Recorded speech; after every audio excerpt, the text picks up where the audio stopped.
మన తండ్రి అయిన దేవుని నుండి ప్రభు అయిన యేసుక్రీస్తు నుండి కృపయు సమాధానము మీకు కలుగునుగాక. చిన్న ప్రార్థన చేసుకొని వాక్య ధ్యానంలో ముందుకు సాగుదాం. ప్రార్థన. అత్యంత ప్రేమ, కృప, కనికరము కలిగినటువంటి మా ప్రియ పరలోకపు దేవ, మరి ఒకసారి వాక్యమును ధ్యానం చేసే చక్కని అవకాశము ఇదిగో త్రిత్వకాలపు 20వ పరిశుద్ధ ఆరాధన సందర్భముగా మీరు మాకు దయచేసినందుకు వందనాలు. ఇన్ని నాళ్ళు మీరు మమ్మల్ని సంరక్షించారు, పోషించారు, ఆదరించారు, బలపరిచారు, ధైర్యపరిచారు. ఈ దినానికి అనేకుల కంటే శ్రేష్ఠులుగా, సజీవులుగా ఉంచినందుకు వందనాలు దేవా. ఇదిగో మరైనా కొద్ది నిమిషములు బైబిల్ గ్రంథంలో లేఖనాలని చదివి ఉన్నాం.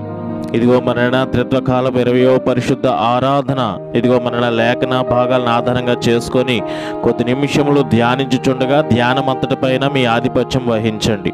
నీ సేవకుడినైన నన్ను నీ శక్తి చేత, బలము చేత, ఆత్మ చేత నింపి నీ సాధనముగా, నీ నోటి బోరగా, బలముగా వాడుకొని మీరు మహిం పొందుకొనండి. నీ విడుదలైనటువంటి వారు ఇదిగో వినుట యందును, గ్రహింపు చేసుకున్నట యందును, ఆ ప్రకారము జీవించుట యందు నీ యొక్క ఆత్మ నడిపింపు వారికి దయచేయమని, అట్టి సిద్ధ మనసు వారికి దయచేసి తగు ప్రతిఫల దీవెనలతో నీ బిడ్డలను దీవింపచేయమని యేసు ఘనమైన నామములో ఈ ప్రార్థనను అడిగి వేడుకుంటున్నాము తండ్రి, ఆమెన్.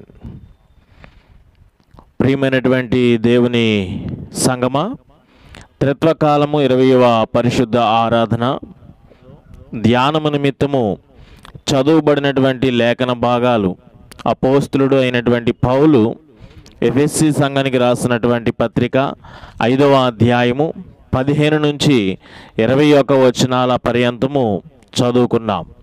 అలాగే పరిశుద్ధ సువార్త పాఠము మత్తయి సువార్త 21వ అధ్యాయము 1 నుంచి 14 వచనాల లేఖనాన్ని మనం చదువుకున్నాం. ఈ రెండు లేఖన భాగాల్ని ఆధారంగా చేసుకొని దుర్వినియోగం చేసుకుంటున్నావా, సద్వినియోగం చేసుకుంటున్నావా అనే ఒక చక్కని అంశం ద్వారా ధ్యానాన్ని నడిపించాలని ఆశపడుచున్నాను. ప్రియమైనటువంటి దేవుని సంగమా, నా చిన్నతనం నుండి కూడా అనేక మంది సేవకులు ఈ ఉపమానాన్ని ఆయా సందర్భాలలో వాడడం నేను విన్నాను, చూశాను. ఏమిటి ఆ ఉపమానం అంటే, ఈ దిన లేఖన భాగాలు చదువుతుండగా ఒక తలంపు నాలో కలిగింది. ఆ తలంపు మీతో పంచుకోవడానికి, ధ్యానము నడిపించడానికి ఇదిగో ఈ ఉపమానం ఎంతగానో ఉపయోగయుక్తంగా ఉంటుందని భావించాను. కాబట్టి ఆ ఉపమానాన్ని ఇప్పుడు మీకు తెలియపరచడానికి ముందుకు సాగుచున్నాను. అమెరికా దేశం నుండి భారతదేశానికి కొద్ది కాలము సేవ చేయడానికి ఒక దొరగారు వచ్చి ఉన్నారు. వారు ఏదైతే సేవ నిమిత్తం వచ్చారో ఆ దేవుని యొక్క పరిచర్య చేస్తున్నారు. చాలా బిజీ షెడ్యూల్లో వివిధ ప్రాంతాలు తిరుగుతూ దేవుని యొక్క సువార్తను ప్రకటిస్తున్నారు. అంతా బాగానే ఉంది. విశ్రాంతి తీసుకునే సమయము, అలాగే ఆయన ఉదయకాల సమయంలో వాకింగ్ చేసే ఆ యొక్క సమయంలో కొద్దిపాటి లోటు ఆయన కలిగి ఉన్నాడు. ఏమిటి ఆ లోటు అంటే, నాతో పాటు ఏదైనా ఒక పెంపుడు జంతువు నాతో ఉంటే బాగుంటుంది అని ఆలోచన చేసి, వాస్తవానికి పెంపుడు జంతువు అంటే ఇంట్లో ప్రతి ఒక్కరు కూడా కుక్కను పెంచుకుంటూ ఉంటారు, లేదా ఫారిన్ కంట్రీస్లో కొంతమంది అయితే పిల్లుల్ని కూడా పెంచుకోవడం చూస్తూ ఉంటాం. ఈయన ఇంకో విధంగా ఆలోచన చేసి పెంపుడు జంతువుగా పెంచుకోవడానికి ఆయనకి ఎంతగానో నచ్చింది ఒక పంది. ఆ పందిని తీసుకొని వచ్చి శుద్ధీకరించి నూతనమైనటువంటి పట్టు వస్త్రాలు ధరించి చక్కని ఆభరణాలు, విలువైన ఆభరణాలు కూడా దానికి అలంకరించి ప్రతిరోజు తనతో పాటుగా వాకింగ్ తీసుకుని వెళ్ళడం, అలాగే తన యొక్క ఫ్రీ టైంలో దాంతో గడపడం ఈ రీతిగా చేస్తున్నాడు. ఒక ఏసీ రూమ్ ఒకటి ఉంది, దానికి ఒక చక్కని కుషన్ బెడ్ కూడా సిద్ధం చేసి దాని కొరకు ఆ రీతిగా అలవాటు చేసి పెంచుతున్నాడు. ఈయన దాని ద్వారా తనకున్న లోటంతా కూడా తొలగిపోయింది. చాలా చక్కని ఫీలింగ్తో హ్యాపీగా ఉంటున్నాడు. అయితే ఆ పందికి మాత్రం తన యొక్క బుద్ధి లేకపోతే తన యొక్క స్వభావరీత్యా తనకి అంత కన్ఫిడెంట్గా లేదు. ఈ ఏసీ రూమ్ కానీ, ఈ యొక్క కుషన్ బెడ్ కానీ, లేదా ఈ పట్టు వస్త్రాలు, విలువైన ఆభరణాలు ఇవన్నీ కూడా అంత కన్ఫిడెంట్గా లేదు. విలువైనవే కానీ దానికి అంత కన్ఫిడెంట్గా లేకపోవడం చేత అనీజీగా ఫీల్ అయ్యేది. అయితే దొరగారితో పాటుగా తాను కూడా మరి వాకింగ్కి వెళ్తున్నప్పుడు అనుకోని విధంగా ఒకసారి తనకి ఎంతగానో ఇష్టమైనటువంటి ఎదురు చూసే బురదగుంట పక్కనే రోడ్డు ప్రక్కన కనబడింది. వెంటనే ఎక్కడ లేని ఉత్తేజం, ఉత్సాహం ఒక్కసారి ఎగిరి గంతేసింది. దొరగారి చేతిలో ఉన్న చైన్ కాస్త జారిపోయింది.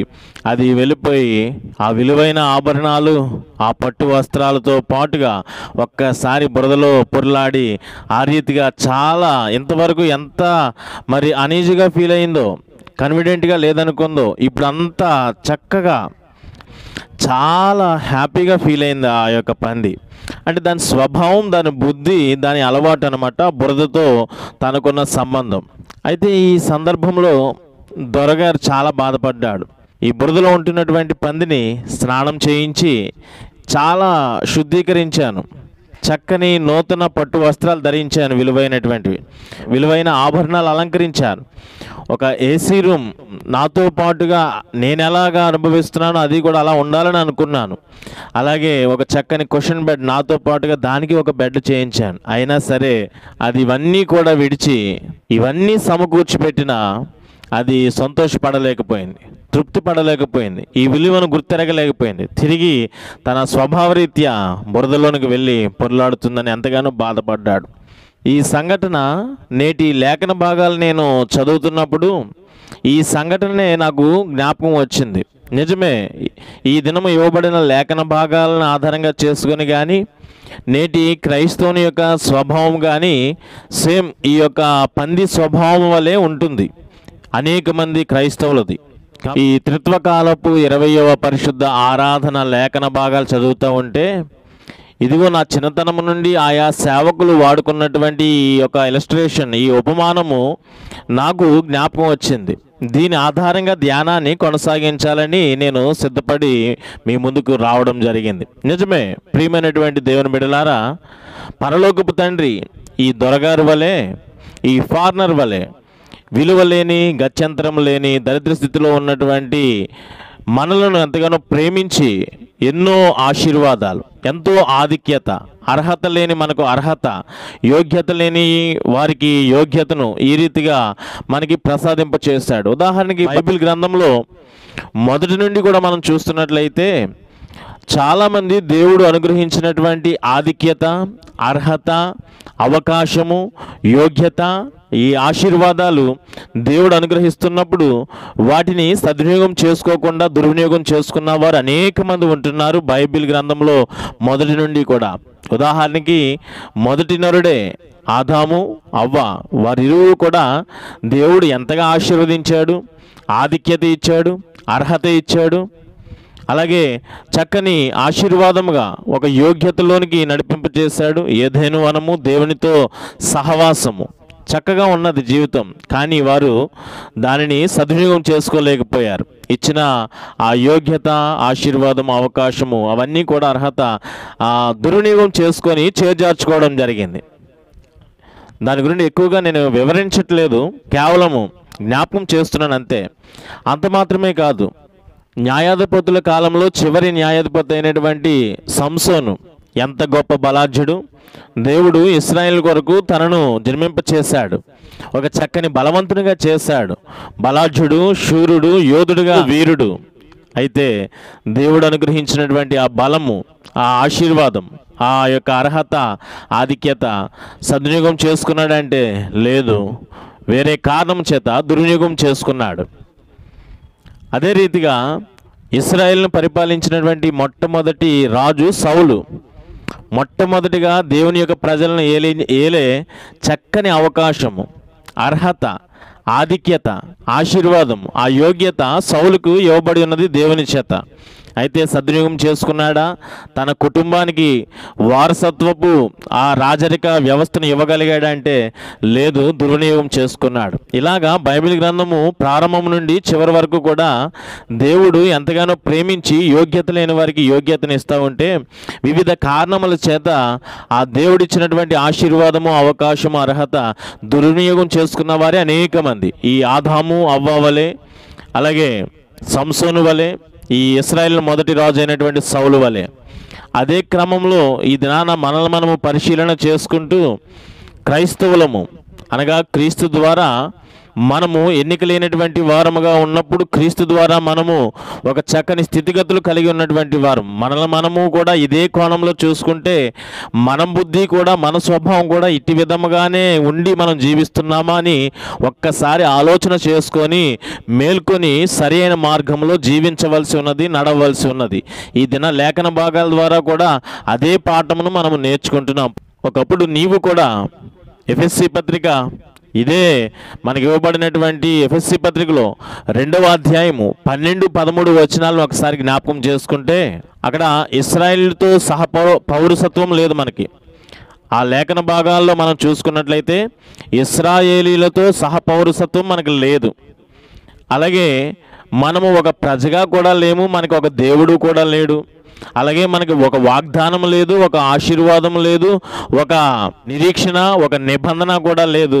అదే క్రమంలో మనము దూరస్తులుగా దేవునికి ఉంటున్నాము. ఇటువంటి స్థితిగతులు మనవి.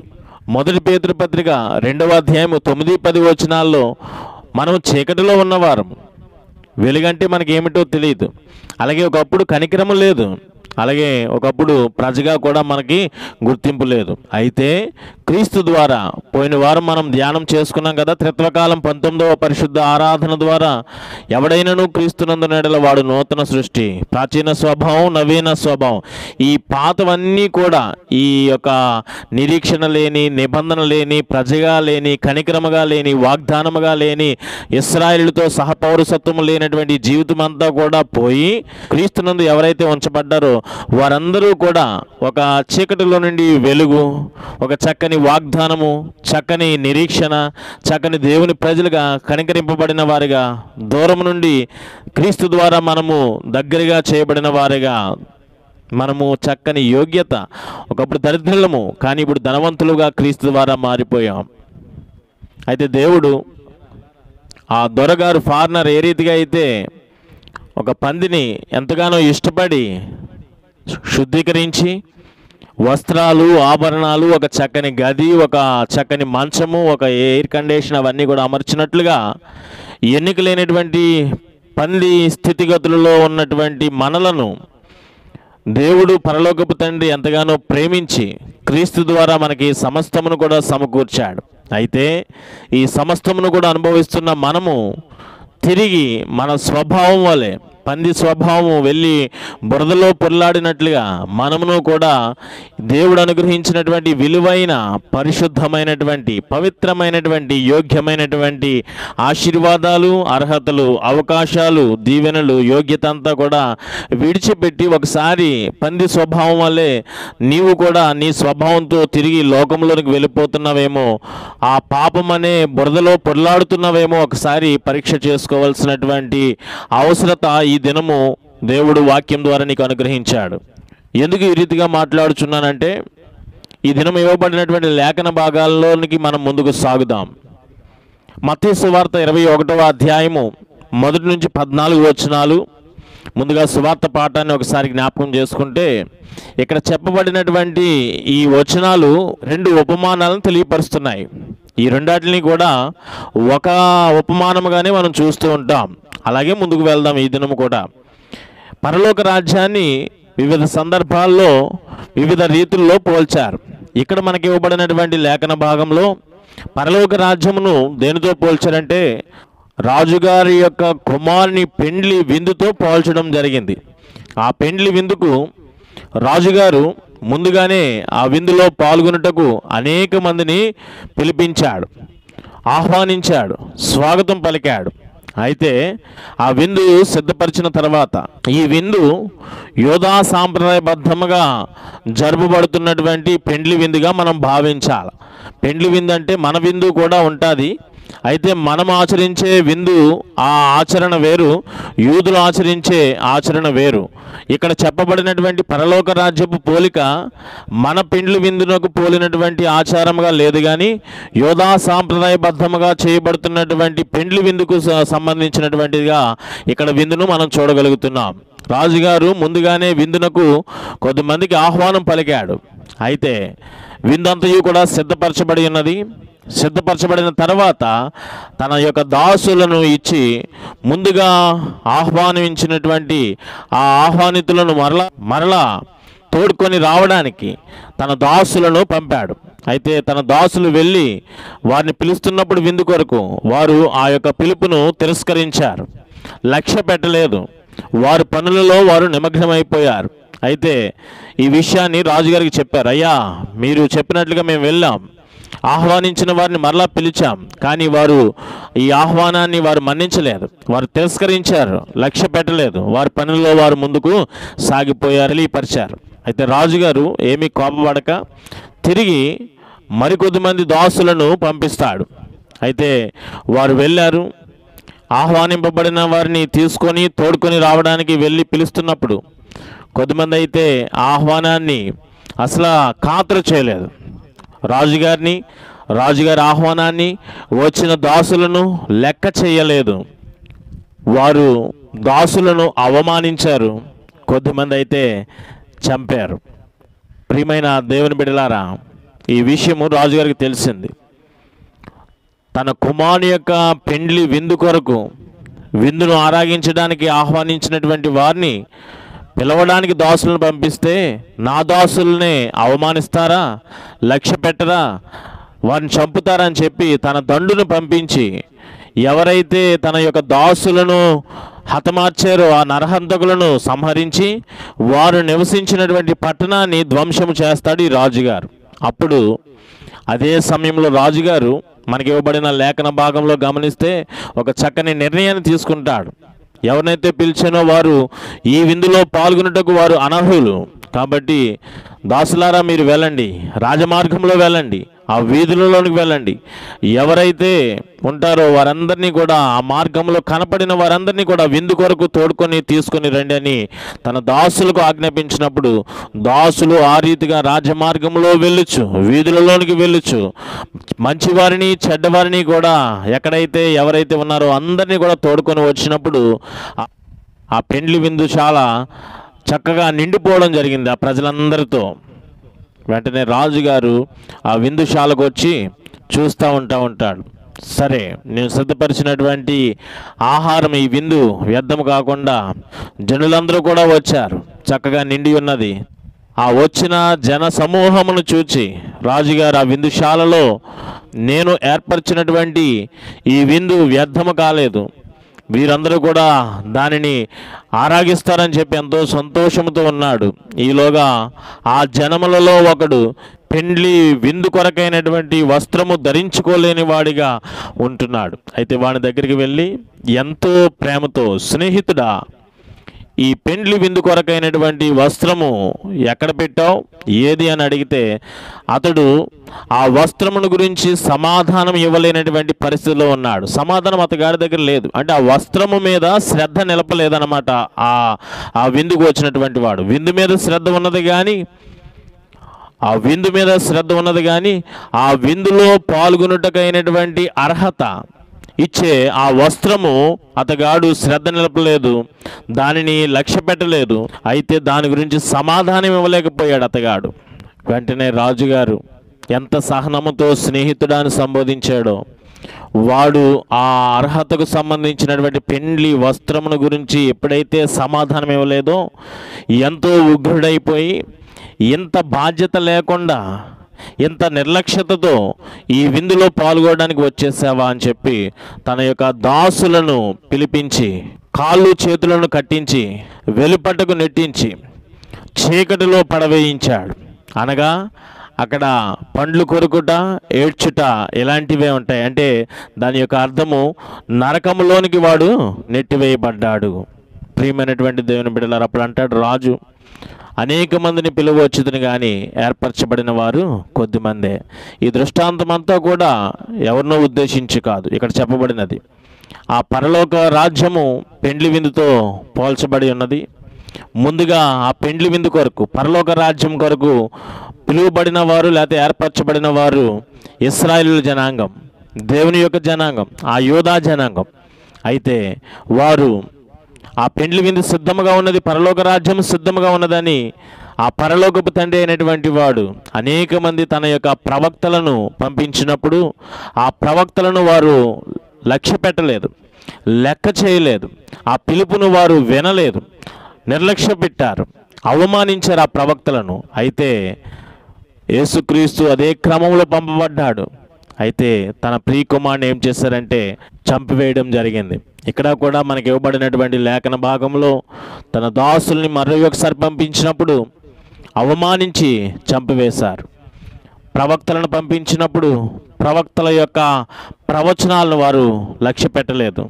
కొద్దిమంది అయితే ప్రవక్తలను అవమానించారు, కొద్దిమంది అయితే పరలోకపు తండ్రి కుమారుడిగా పంపబడిన యేసుక్రీస్తుని చంపారు. వెంటనే పరలోకపు తండ్రి ఎవరైతే తన కుమారుని సంహరించారో, ఎవరైతే చంపారో వారి పట్ల ఉగ్రుడై వెంటనే వారిని సంహరించడానికి ఒక చక్కని దండును పంపించాడు. వారిని సంహరించాడు, ఆ పట్టణాన్ని ధ్వంసం చేశాడు. ఇది ఎప్పుడు జరిగిందంటే అక్షరాల క్రీస్తు శకము 70వ సంవత్సరమందు రోమా సామ్రాజ్యము చేత యూదా పట్టణాలన్నీ కూడా ధ్వంసము చేయబడ్డాయి. యూదులందరూ సంహరింపబడ్డారు. ఈ విషయాన్ని నేను మీకు తెలియపరుస్తున్నాను. ఇదంతయు కూడా పరలోకపు తండ్రి తన యొక్క పిలుపును ప్రవక్తల ద్వారా పంపించినప్పుడు, వినిపించినప్పుడు, అలాగే తన ప్రియకుమారుని ఈ లోకానికి పంపించినప్పుడు ఎప్పుడైతే తన ప్రవక్తలను, తన యొక్క పిలుపును, అలాగే తన యొక్క కుమారుని తిరస్కరించారో, లోబడలేదో, అవమానించారో, సంహరించారో అప్పుడు పరలోకపు తండ్రి కోపగించుకొని ఈ ప్రక్రియ అంతయు కూడా చేస్తున్నాడు. అప్పుడు ఆ పెండ్లి విందు కొరకు అర్హత లేని వారిని పిలవడానికి తన దాసులను ఈ లోకంలోనికి పంపించాడు.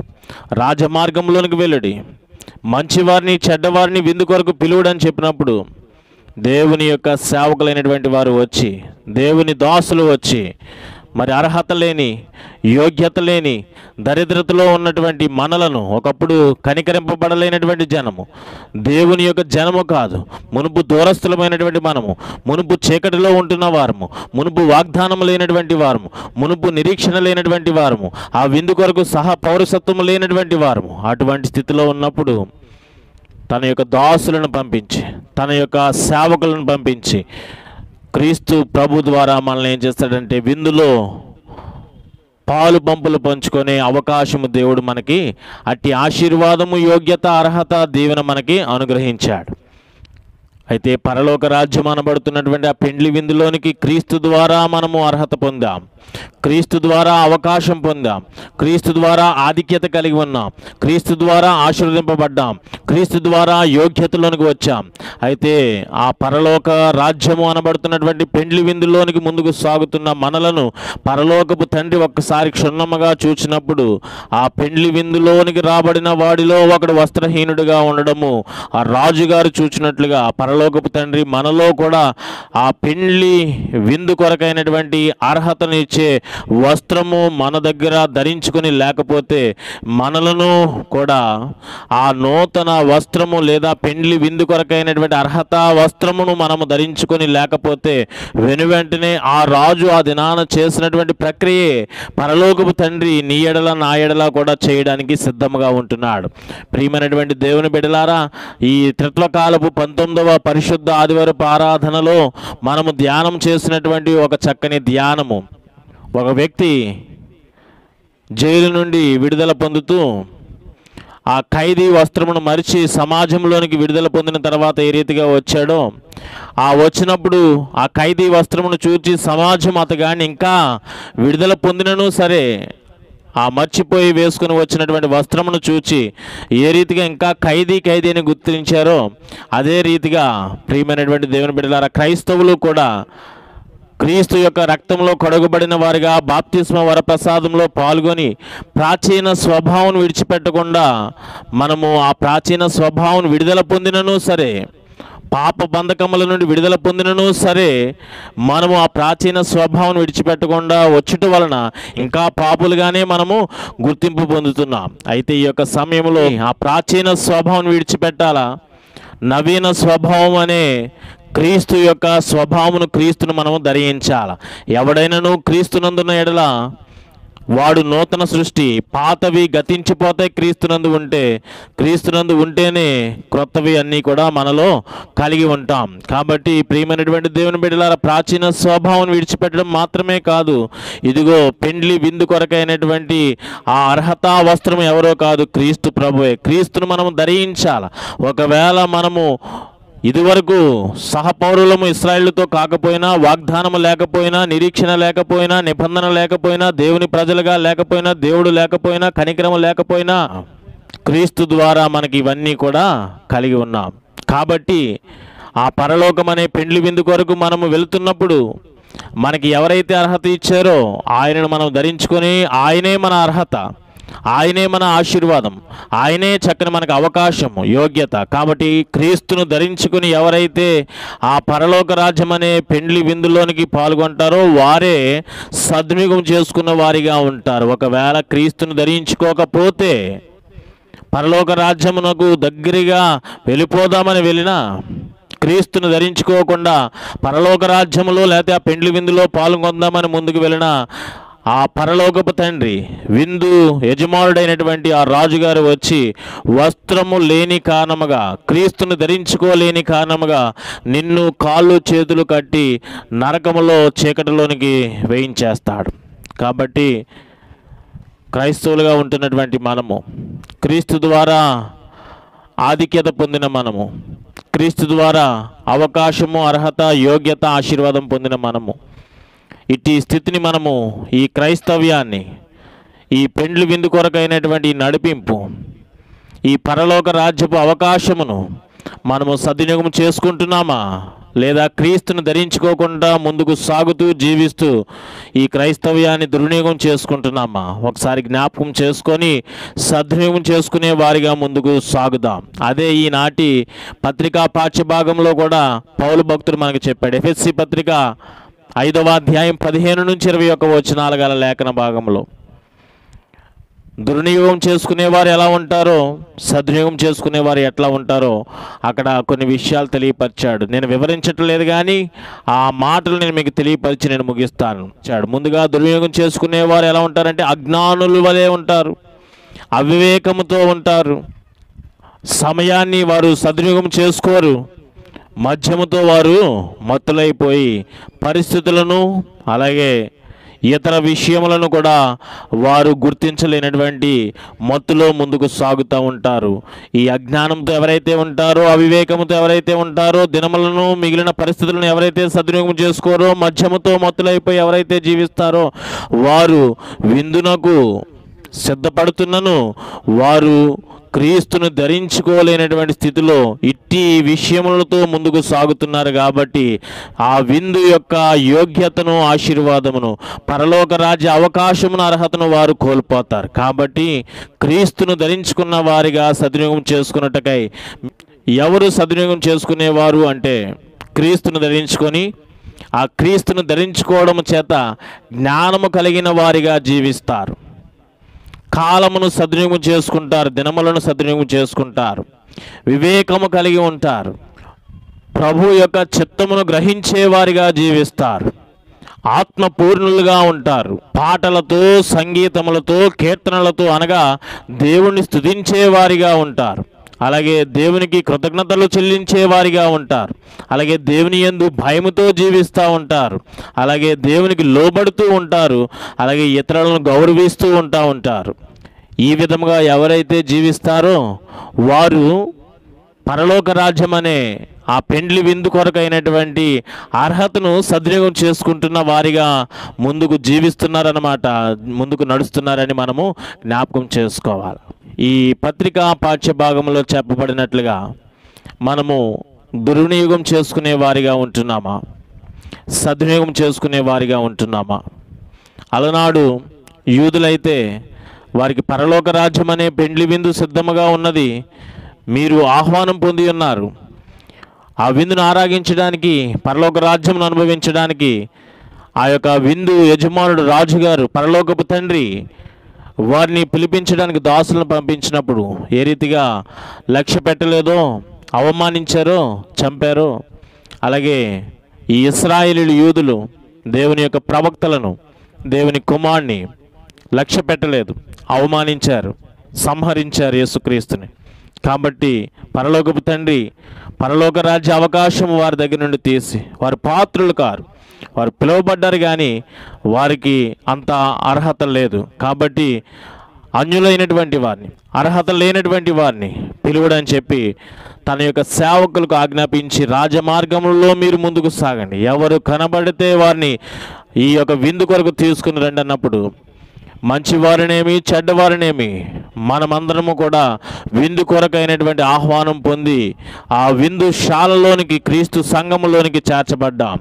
అయితే పరలోకపు విందు ప్రారంభించబడక మునుపు ఒకసారి విందు యజమానుడైనటువంటి పరలోకపు తండ్రి మనల్ని చూచి వచ్చినప్పుడు ఎవరైనా సరే ఆ వస్త్రహీనుడిగా కనబడిన వాని వలె సంఘములో ఎవరైనా క్రీస్తును ధరించలేనటువంటి స్థితిలో ఉంటే వారు పరలోక రాజ్యం అనే పెండ్లి విందులో పాల్గొనరు, వారు నరకంలో పారవేయబడతారు. కాబట్టి ఈ విషయమును గుర్తెరిగి ప్రతి ఒక్కరూ కూడా ఆ దొరగారు, ఆ ఫార్నర్ ఆ పందిని ఎంతగానో ఇష్టపడి ఎంత యోగ్యత, ఆశీర్వాదం, ఆధిక్యత, అవకాశం ఇచ్చాడు. అయితే అవన్నీ కూడా విడిచిపెట్టి మరలా తన యొక్క స్వభావరీత్యా ఏ రీతిగా అయితే బురదలోనికి వెళ్ళిపోయిందో నేటి క్రైస్తవులు కూడా ఇంతటి పెండ్లి విందులోనికి పిలువబడినను సరే వస్త్రహీనుడిగా, క్రీస్తుని ధరించుకోలేనటువంటి వాడిగా, ప్రాచీన స్వభావంతో ముందుకు వచ్చిన ఎడల మనము ఆ పంది స్వభావం వలె పరలోకపు తండ్రి ఈ సంఘాలను చూచినప్పుడు, ఈ క్రైస్తవ సంఘంలో ఎవరైనానూ సరే క్రీస్తుని ఎవరైతే ధరించుకోకుండా విందు కొరకు సిద్ధపడుతున్నారో, క్రీస్తు అనే వస్త్రము ఆ అర్హత లేకపోతే వారు నరకంలో పడవేయబడతారని జ్ఞాపకం చేసుకొని ఇక మీదట విందు కొరకు సిద్ధపడుతూ పరలోక రాజ్యం కొరకు సిద్ధపడుతున్న మనము మన ప్రాచీన స్వభావమును విడిచిపెట్టి క్రీస్తు మనకు అనుగ్రహించినటువంటి ఆ విందు కొరకైనటువంటి వస్త్రములు, రక్షణ వస్త్రము, నీతి వస్త్రము, ఉల్లాస వస్త్రము, మనం అవన్నీ కూడా కలిగి క్రీస్తు ప్రభువు ద్వారా మనము ఆ పెండ్లి విందులో పాల్గొనటకైనటువంటి అర్హతా వస్త్రములు క్రీస్తు ద్వారా మనం ఎన్నో పొందుకొని ఉన్నాం. దొరగారు ఆ పందికి అలంకరించినట్లుగా, విలువైన ఆభరణాలు, వస్త్రాలు ధరించినట్లుగా విలువలేని మనకు క్రీస్తు ద్వారా నీతి వస్త్రము, ఉల్లాస వస్త్రము, రక్షణ వస్త్రము, ఇలాంటి వస్త్రములు క్రీస్తు ద్వారా మనము ధరించుకున్నాం.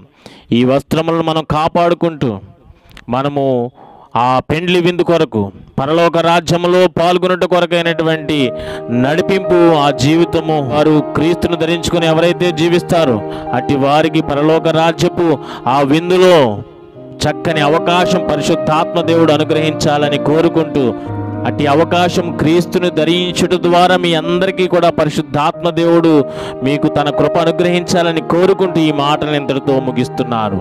ఆమేన్. ప్రార్థన చేసుకుందాం. తలలు వంచండి. ప్రేమగల దేవా, కృపగలిగిన తండ్రి, త్రిత్వకాలం 20వ పరిశుద్ధ ఆరాధన ద్వారా ఇవ్వబడిన లేఖన భాగాలను ఆధారంగా చేసుకొని మీరు మాతో మాట్లాడినందుకు వందనాలు. ఇదిగో మరి నాయనా, క్రీస్తు ద్వారా మేము ఎన్నికలేనటువంటి వారము, అర్హత లేదు, ఆశీర్వాదం లేదు, మాకు అవకాశం లేదు, యోగ్యత లేదు. క్రీస్తు ద్వారా మేము యోగ్యత, అర్హత, ఆధిక్యత, అవకాశము, ఆశీర్వాదము కూడా పొంది ఉన్నాం. అయితే వాటిని మేము కలిగి, అనగా క్రీస్తునే మేము ధరించుకొని పెండ్లి విందు కొరకైనటువంటి అర్హతలో మేము ముందుకు సాగడానికి అట్టి నడిపింపు మాకు దయచేయండి. అంతేగాని అజ్ఞానముతో, అవివేకముతో, మద్యపు మత్తులో ఉంటూ సమయంను సద్వినియోగం చేసుకోక, ఇదిగో మరైనా క్రీస్తు అందించినటువంటి ఇటువంటి విలువైన జీవితాన్ని దుర్వినియోగం చేసుకోకుండా ఈ క్రైస్తవ్యమును, క్రీస్తు ధరించినటువంటి ఈ జీవితమును సద్వినియోగం చేసుకొనొచ్చు నిత్యరాజ్యమును పొందుకునే అట్టి భాగ్యతలోనికి వీరందరినీ కూడా నడిపింపు దయచేయమని, మనల్ని అంగీకరింప చేయమని యేసు ఘనమైన నామములో ఈ ప్రార్థనను అడిగి వేడుకుంటున్నాము తండ్రి. ఆమేన్. పరలోకమందున మా తండ్రి, నీ నామం పరిశుద్ధపరచబడును గాక, నీ రాజ్యం వచ్చును గాక, నీ చిత్తం పరలోకమందు నెరవేరినట్లు భూమి యందును నెరవేరును గాక. మనదిన ఆహారం మగనడి దయచేయము. మన అపరాధము చేసిన వారిని క్షమించిన ప్రకారము మా అపరాధములను క్షమించము. శోధనలోనికి తేక దుష్టుని తప్పించము. రాజ్యము, శక్తియు, మహిమయు నిరంతరము నీవి అయి ఉన్నవి. ఆమేన్. మన పరమ తండ్రి అయిన దేవుని ప్రేమ, ప్రభు అయిన యేసుక్రీస్తు వారి యొక్క కృప, పరిశుద్ధాత్మ దేవుని యొక్క అన్యోన్య సహవాసము, సకల ఆశీర్వాదాలు, దీవెనలు మీకును మీ కుటుంబాలకు, సంఘమంతటికి సదాకాలము తోడుగా ఉండును గాక. ఆమేన్. అందరికీ వందనాలు.